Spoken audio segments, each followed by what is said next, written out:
सुबह की भोर बेला के साथ लीला की आंखें खुली और वो कुछ पल खुली हवा में बैठने के हिसाब से अपने छत के मुंडेर पर बैठ गई। पक्षियों के चहचहाट और ठंडी हवाओं ने मन को थोड़ा सुकून तो दे दी गई, पर दिमाग अभी भी उसी उधेड़बुन में अटका हुआ था कि ससुर जी के मृत्यु भोज के लिए पैसे कहाँ से लाएंगे। अभी 2 दिन पहले ही ससुर जी का स्वर्गवास हुआ था। पति गांव के जमींदार के यहाँ खेतिहर मजदूर था, इसलिए जैसे काम मिलता वैसे हर दिन की मजदूरी मिलती, जिससे घर का खर्चा बड़ी मुश्किल से चल पाता था। ऊपर से 4 बच्चे, साथ में बाबूजी की बीमारी जिसमें आधे से अधिक पैसे लग गए थे।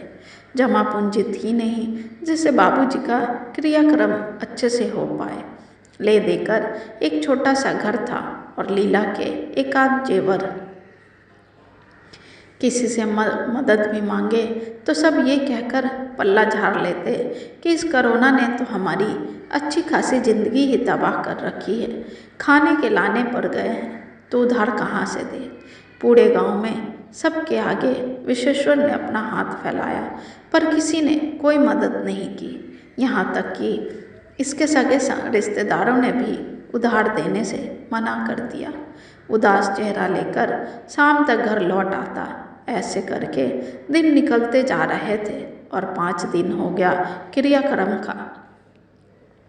अब तो कुछ न कुछ करना ही था, नहीं तो समाज में नाक कट जाएगी। साथ में लोग थू थू करने लगेंगे कि बेटा होकर भी अपने पिता का क्रियाक्रम अच्छे से नहीं कर पाया। यही सोच सोचकर रात भर लीला और विश्वेश्वर की आंखों से नींद गायब थे। वो तो सुबह सुबह हल्की आंख लग गई थी लीला की, पर मृत्यु भोज की चिंता ने उसे चैन से सोने भी नहीं दिया और सुबह तड़के ही उसकी आंख खुल गई। काफ़ी सोच विचार करने के बाद लीला ने सोचा क्यों ना अपने जेवर अपने घर को गिरवी रख दे, ताकि कुछ रुपए मिल जाएंगे और बाबूजी का अच्छे से क्रियाक्रम हो जाएगा।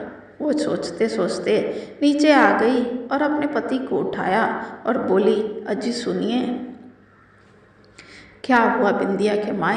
आंख मीचते हुए उठकर बैठा विश्वेश्वर बोला, वो आप कह रहे थे ना कि वो मृत्यु भोज अब कैसे होगा, पैसे देने के लिए कोई तैयार नहीं है, तो हम सोच रहे थे कि क्यों न हम अपने जेवर और इस घर को उस धन्ना सेठ के यहाँ गिरवी रख दें।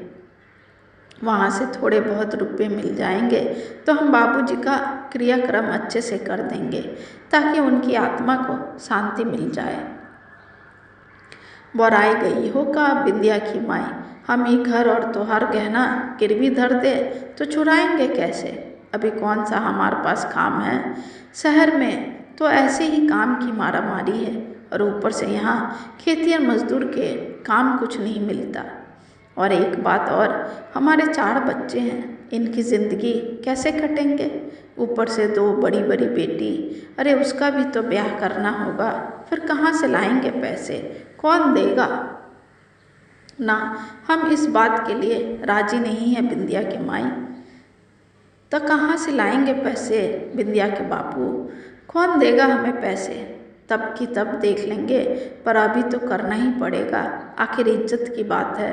कल को हमारी बिटिया से भी तो कोई शादी नहीं करेगा अगर आज हम बाबूजी का मृत्यु भोज का प्रबंध नहीं किए तो। कोई रास्ता नहीं पाकर विश्वेश्वर घर और जेवर गिरवी रखने को तैयार हो जाता है। धन्ना सेठ के पास विश्वेश्वर गिरवी रखकर पूरे 1 लाख रुपए लाता है। दुखी मन से बाबूजी के मृत्यु भोज का प्रबंध करता है। सभी नाते रिश्तेदारों को, समाज गांव के लोगों को निमंत्रण देता है और साथ में पंडित जी को दान करने के लिए कपड़े, सोना, गाय, बर्तन लाता है। 13वीं के दिन पंडित जी 4 और पंडित को लेकर आते हैं। उसमें से एक बुजुर्ग पंडित जी भी थे जिन्होंने विश्वेश्वर के चेहरे से उसकी पीड़ा को पढ़ लिया था। पूजा पाठ के दौरान विश्वेश्वर की पत्नी लीला और 4 बच्चे भी थे, जिसे देखकर उस बुजुर्ग पंडित जी को रहा नहीं गया और उन्होंने पूजा के दौरान दूसरे पंडित जी को बीच में रोकते हुए कहते हैं, जजमान, पूजा भाव तो मन से की जाती है और आत्मा तो अजर अमर है। उन्हें कोई धन का लोभ नहीं होता। वो तो सूखे चावल में भी खुश हो जाते हैं। उन्हें तो पूरी श्रद्धा से चावल का पिंड बनाकर भोग लगा दें, वो खुश हो जाते हैं और इस लोक से विदा ले लेते हैं। आपकी वर्तमान परिस्थिति इस गांव में किसी से भी छुपी हुई नहीं है और आपकी तो 3 कन्याएं हैं, उसका भी तो ब्याह करना है आपको। फिर आप बाबूजी के क्रियाक्रम के लिए इतना बड़ा इंतजाम क्यों जजमान? एक काम कीजिए, आप हम पंडितों को थोड़ा सा भोजन करवा दीजिए जिससे आपका नेक हो जाए और यहाँ खरीदे गए सभी सामान को वापस कराएं ताकि आपके जीवन में थोड़ा आराम मिल जाए और बच्चियों का भविष्य बन जाए। फिर वो बुजुर्ग पंडित जी हिंदू धर्म में आए मृत्यु भोज का विस्तार से वर्णन करते हैं जो आदिकाल में कहीं था ही नहीं। फिर विधिवत हिंदू संस्कारों का वर्णन करते हैं। हिंदू संस्कारों में 16 संस्कारों में सबसे प्रथम संस्कार गर्भधान को माना गया है और अंतिम संस्कार को सबसे आखिरी माना गया है, पर आज तक मृत्यु भोज का कहीं भी जिक्र नहीं किया गया है। फिर भी लोग लालच लज्जा के कारण आज के कलयुग में इसे महत्वपूर्ण संस्कार मानकर बैठ गए हैं, चाहे इसके किसी का जीवन ही क्यों न बर्बाद हो जाए। यहाँ तक कि महाभारत में भी इस मृत्यु भोज का जिक्र श्री कृष्ण ने दुर्योधन के सामने किया है। अगर किसी के यहाँ मृत्यु हो गई तो उसके यहाँ भोजन नहीं करना चाहिए, क्योंकि पीड़ित परिवार पहले से ही शोक में है, उसकी आत्मा दुखी है, खिन्न है और ऐसे में भोजन करना अच्छा नहीं होता। ऐसी स्थिति में न ही खिलाने वाला खुश होता है और न ही खाने वाला, इसलिए ऐसे मृत्यु भोज पर लोगों को नहीं जाना चाहिए।